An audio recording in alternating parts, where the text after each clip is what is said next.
এই নরজন্মের সার্থকতা কোথায়? বাবা বলল, শোন খোকা, নরজন্মের সার্থকতা তখনই কেউ যদি সাধু সঙ্গ করে, দেখো এমনি এমনি বলেনি কিন্তু বাবার কথাটা কত বড়, দেখো, কেউ যদি সাধু সঙ্গ করে কৃষ্ণ ভজন করতে পারে, এই নর জন্মটার সার্থকতা তখনই পায়। কারণ এই জন্মটা আমরা পেয়েছি কৃষ্ণ ভজন করার জন্যে, শুধু সংসার করার জন্য নয়। মায়েরা, একবার 10 মিনিট হলেও কৃষ্ণ ভজন করো, কারণ এটা আমরা কথা দিয়ে এসেছি। তাই নরজন্মের সার্থকতা হয় তখনই বাবা, যদি কেউ সাধু সঙ্গ করে কৃষ্ণ ভজন করে, তখন তার নরজন্মের সার্থকতা হয়। ছোট্ট ছেলে মনে মনে চিন্তা করলো, নরজন্মের সার্থকতা হয় সাধু সঙ্গ করে, কিন্তু আমার তো এখন এই 5 বছর বয়স, আমি এই সংসারে যদি থাকি তাহলে আমার তো কৃষ্ণ ভজন হবে না। তাহলে সংসার ছাড়তে হবে।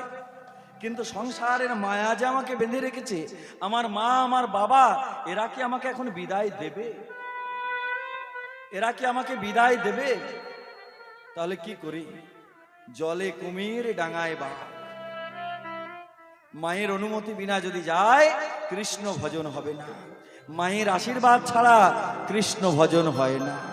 তাহলে এক কাজ করব, মাকে তো সরাসরি বলতে পারবো না, মা যখন ঘুমাবে তখন মায়ের চরণে প্রণাম জানিয়ে সংসার থেকে বিদায় নেব, আর মাকে বলবো, মা তুমি ঘুমাচ্ছ, তোমার চরণে বিদায় জানালাম, প্রণাম করলাম, তুমি ঘুমিয়ে যখন উঠবে আমাকে তুমি হয়তো দেখতে পাবে না,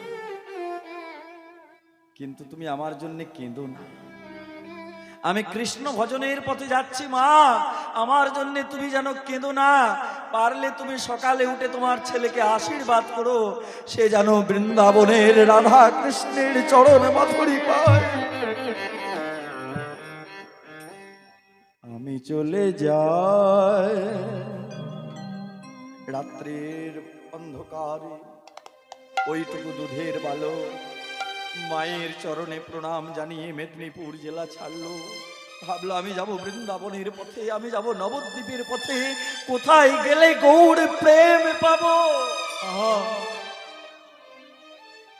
আমি চলে যাই, আমি চলে যাই,